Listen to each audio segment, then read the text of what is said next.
What's up, my wizards? It's Dev, Mtg. You know we like it to have Magic back on the same couch for a brand new standard season. No more Teferi, no more Goblin Chain Whirler, no more of these tribes that people tried to make work in standard for the longest time, never quite took off, none of that. So what did the patrons pick for the very first deck tech of a fresh new standard season? Well, they picked a tribe that people are trying to make work in standard, and it's having trouble taking off. Mardu Knights, mana be damned. Let's go in.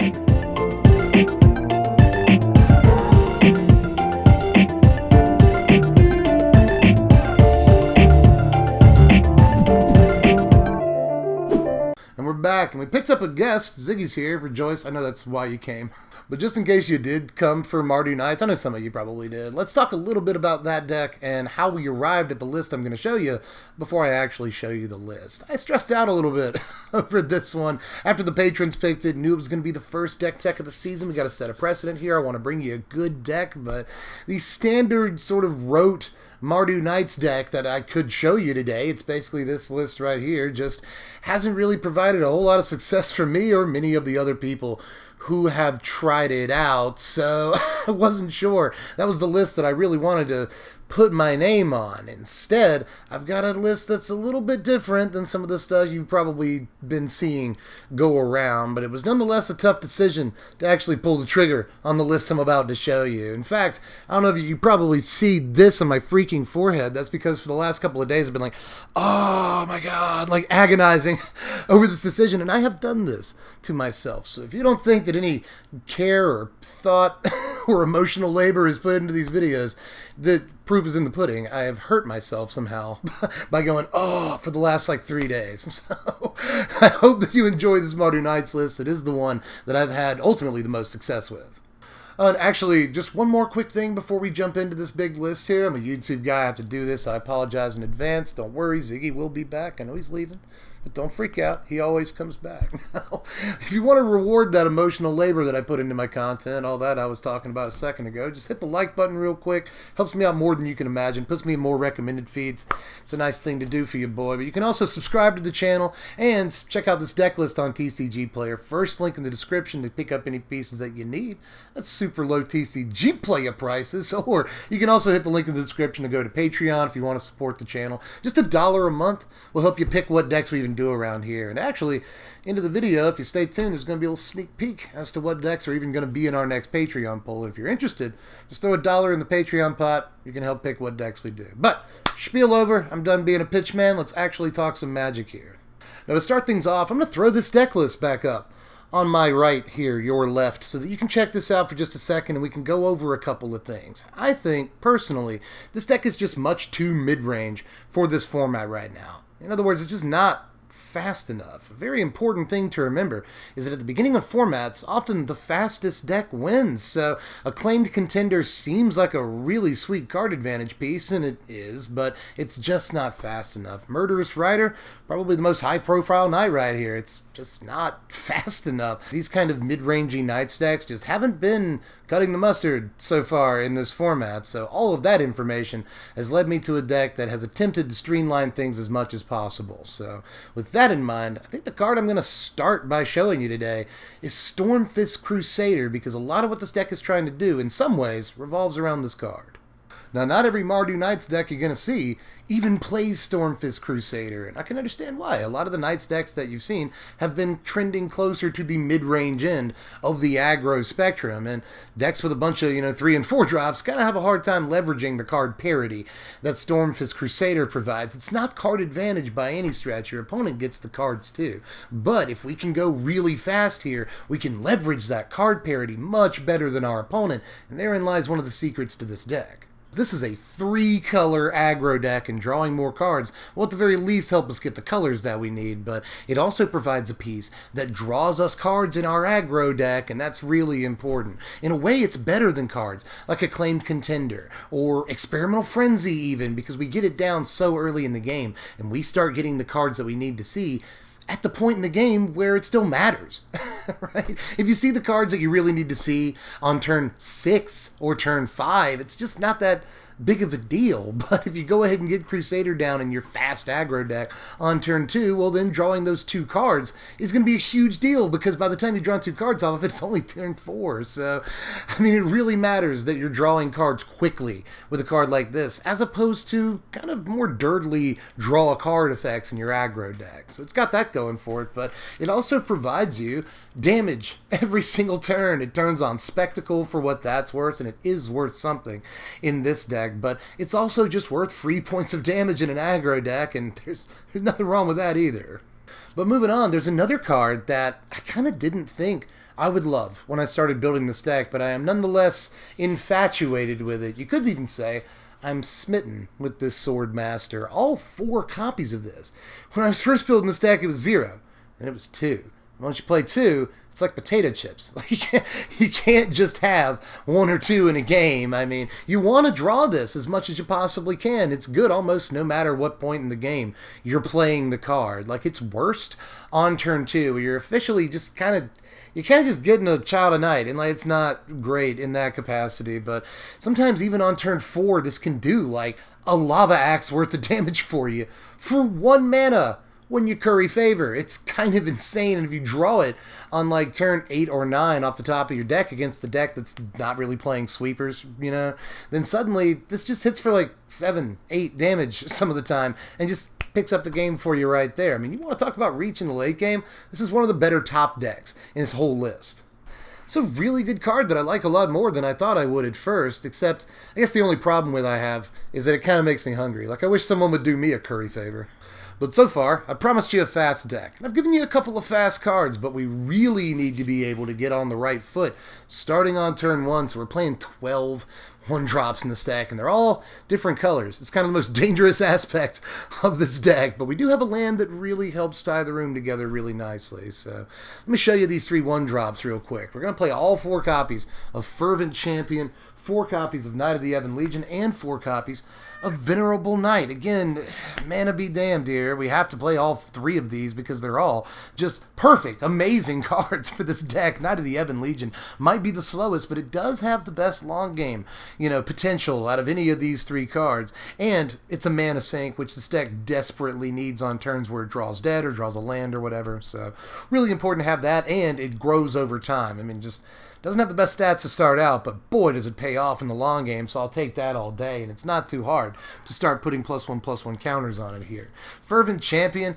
just a fine card. We do have some equipment in our deck and even in our sideboard, so sometimes that aspect will come in handy, but for the most part, this is just great to pump another knight when it swings in together. So this is just a little bit of extra damage, and we're trying to count to 20 as quickly as possible. And I should point this out too, multiple Fervent Champions to start the game is always a pretty quick way to pile on damage. So yes to all 4 copies of this. It just kind of does everything we want. We play a Raging Goblin with First Strike and the correct creature type anyway. All the other decks are just gravy, so why not play the 4 full copies of Javier Dominguez here? But we're also going to play all 4 Venerable Knight too, because this is maybe the best 1-drop in the deck. If this dies in combat or gets spot removed for whatever reason, then suddenly it'll transfer at least 1 of its power to one of your creatures, and that matters way more than you think it does. Plus, it's one of the best knights to start the game with on turn 1 anyway, just because it has the most power of any of our 1-drops. So again, I just feel like we're sort of obligated to play 4 copies of this card and just try to make the mana work as much as we can.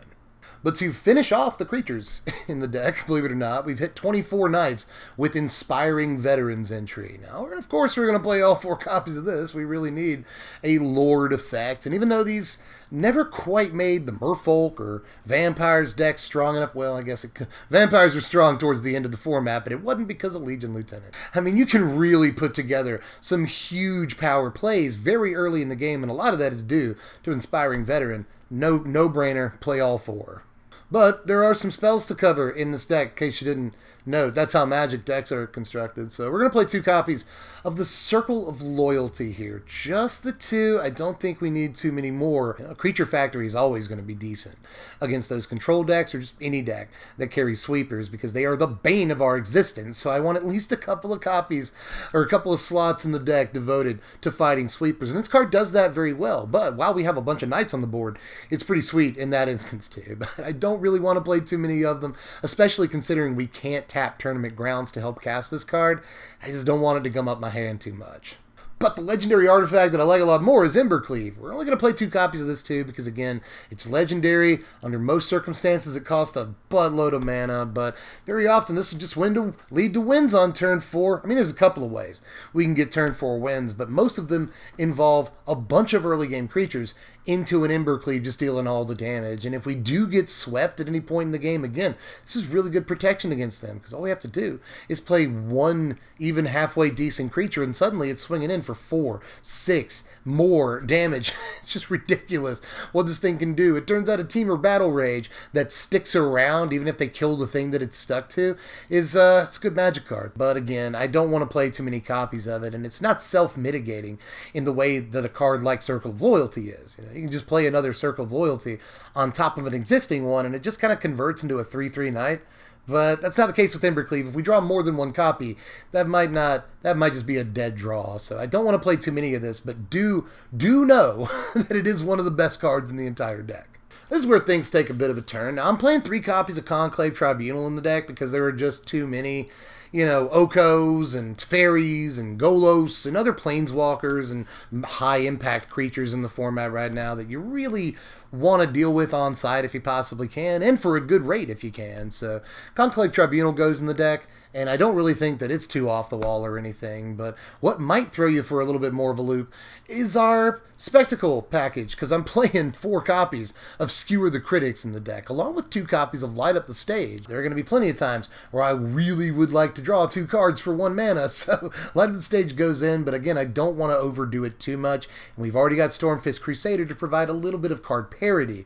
This helps with the card advantage, but again, can't go overboard. Now, in terms of Skewer the Critics, all 4 of this, and I'd play 6 if they let us, Stormfist Crusader is good enough for enabling the Spectacle on this most of the time, in which case, just a sorcery speed lightning bolt, that helps our aggro deck an awful lot, along with, Smitten Swordmaster. And the direct damage off of Stormfist Crusader that accumulates over time. Sometimes all we need is just a little bit of extra reach in the late game. If we're trying to go as quickly as possible in our aggro deck, I feel like Lightning Bolt is probably a card we want to play, especially when we enable it so well.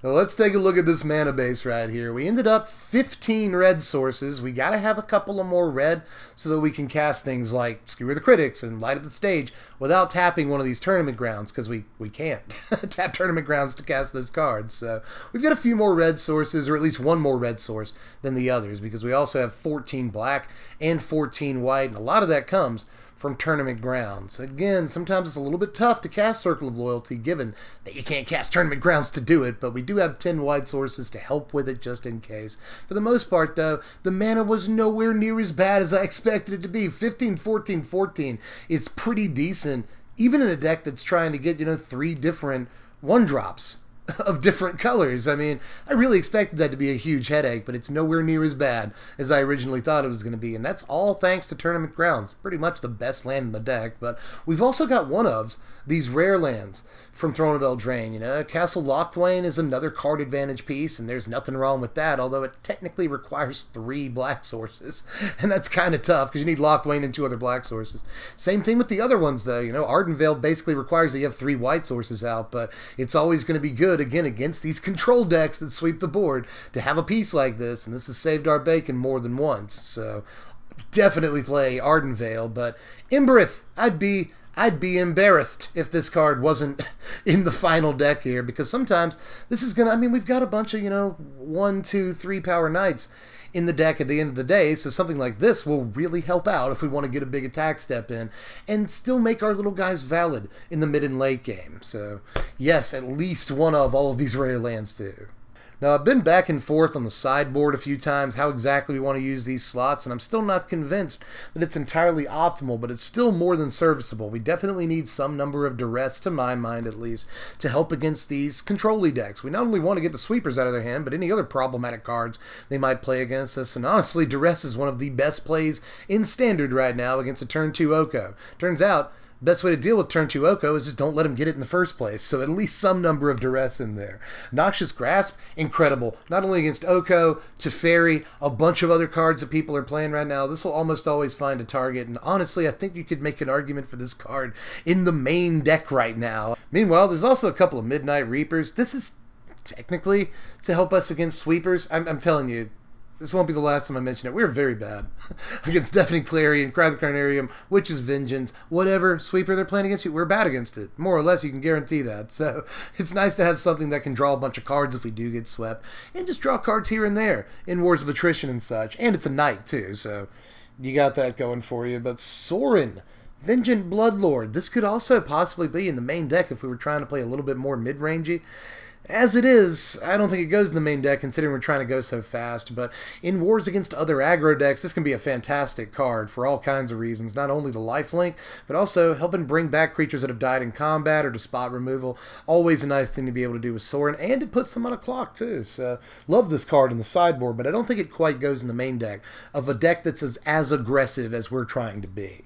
Now, Conclave Tribunal, 4th copy, just for problematic cards we might have to deal with. Experimental Frenzy as a card advantage piece. You could also play Theater of Horrors. A couple of other cards, Acclaimed Contender even might sneak its way in, but I think Experimental Frenzy is the best card we could be on for these purposes. And finally, Steelclaw Lance looks very weird in the sideboard, but this is yet another piece of anti-sweeper tech. I hope that's the last time I have to say it. Probably not. So we're about to go over the power rankings, and I'm sure it'll come up again. This has actually been a really impressive card, and I'd like it to worm its way into the main deck, but we just don't have too many non-creature slots in Game 1.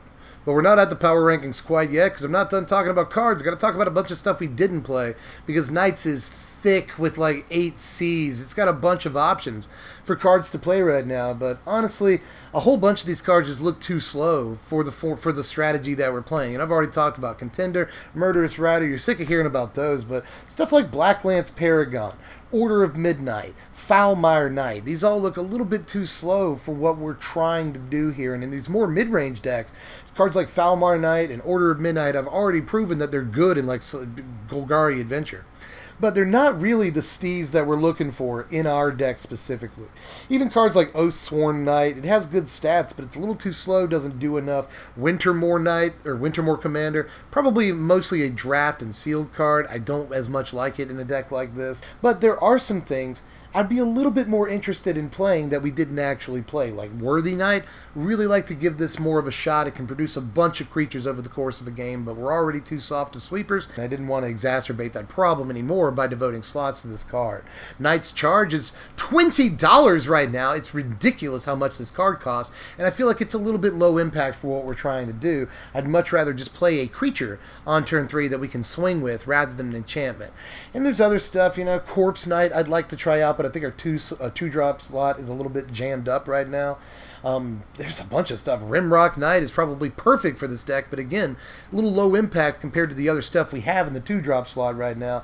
And then maybe the card I'd be most willing to try that I never did here was Bell of the Brawl, but I'm a little nervous about these stats. But here are those power rankings finally. A final score of Nintendo 64, kind of low for a first deck of the season, but honestly, even though I've done everything I could with this tribe, and this is the list that I've had the most success with, and it is fun to play, it's still not the best deck in the format, far from it, and there are a lot of decks that can capitalize on getting to the late game at all. You know, if we allow our opponent to get to turn 6, turn 7, there's a myriad of cards in Standard right now that they can slap down and completely invalidate our game plan.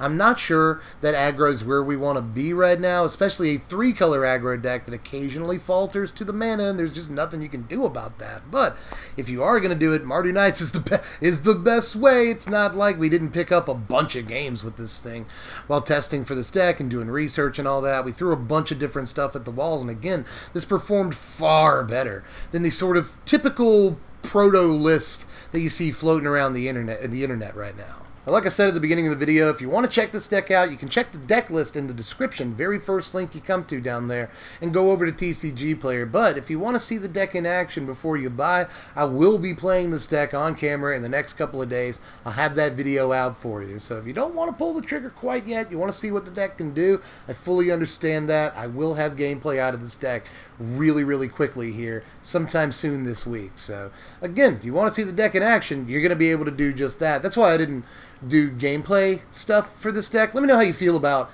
that change, because it's like the biggest change We did it all last season. We'd never done it before. We did it all last season. We didn't do it for this deck tech. So let me know how you feel about it. But one way or the other, you are going to see gameplay of this deck in a more long form sort of content very, very soon. So get ready for that. And yeah.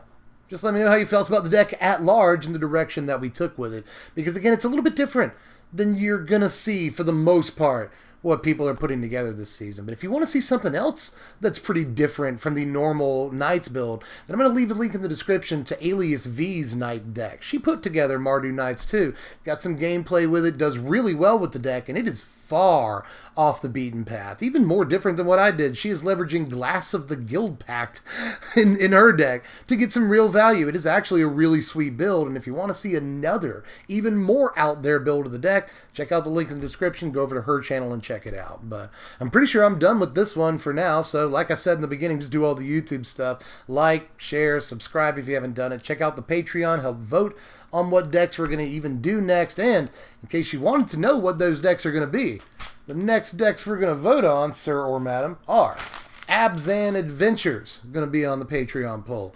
Jeskai Fire is one of the most popular, janky but incredible decks right now that everyone wants to see. Simic Food, specifically the version that's trying to get Feasting Troll King out of its graveyard as quickly as possible and just kind of play Hogak in Standard. That's going to be on the ballot. Esper Dance, the most popular Esper list at the moment. Who would have thought? But Dance of the Mans was like my #1 sleeper, or it was in the top 3 or 4. It was on my sleepers list, I should say, and it turns out it's actually a really good card right now. So if you want to see Esper Dance, you can vote for it if you throw $1 in the pot. There's also Bant Golos, probably the de facto best deck in the format right now, and I don't want to toot my horn, but I think I called that one a little bit a couple of months ago, so credibility, question mark. And also, Mono Green Stompy is going to be on that poll. So if you want to get to stomping around and you stompas, you Air Force Ones, then join the Patreon crew and throw $1 in the pot. Vote on any of these decks that you might want to see next. But I'm pretty sure I'm going to cut it out for this one. Ziggy's been here the whole time. He's just meow. He's just too far down for you to peep. But anyway, I think I am done. I just got to somehow figure out a way to wrap this one up. Not sure how I want to do it. I just want to talk about Magic for a while because I haven't been able to talk about Standard Magic in forever, right? I've been spoiler season and lists and all that, and I just haven't really...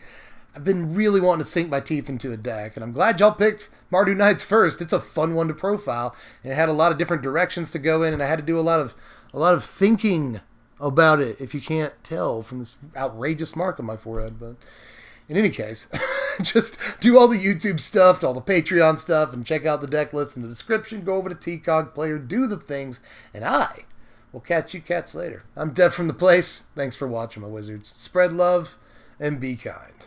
Whoop whoop, it's the end of the video. Got a Patreon scroll for you. These are all the people that pay $10 to be part of my Patreon. And just so you know, I'm going to start doing a little Patreon shout out thing for a lucky $10 Patreon every single video. It's going to be fun. This time, I got to give it to Barry Drake because he's one of my longest running patrons that I've had, and he's really helped support the channel like a lot. He's awesome.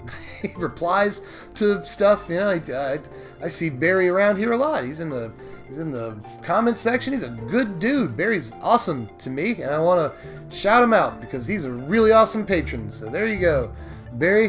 Couldn't do it without Barry Crackling Drake. Every time I send a signed card to Barry for the month, I like to throw a name in there. Barry Wind Drake. Barry Crackling Drake. I'm kind of running out of Drake names. I'm sorry about that, Barry, but we'll keep it going. You know, Barry Snapping Drake. There's a lot of Drakes in Magic. Yeah, well, Barry Cerulean Drake. I'm running out of ideas. I haven't used any of these names yet. I gotta stop. But anyway, Barry, just want to let you know you are appreciated, like Tupac said. But anyway, stay tuned, because if you're a $10 patron, you're gonna get your name said by your friend Devin here at the end of videos. But anyway, thanks to everyone. Not only the $10 people, just thanks to everyone that does the Patreon thing. I really could not do this without you. I still would. I mean, I'd jabber about Magic cards on camera, even if I wasn't paid anything for it. I've done that for like 2 years, or I did that for 2 years, but still, it'd be fun and I'd do it, but like I couldn't support my life without you. So I really appreciate you patrons. You're awesome. But anyway, bye.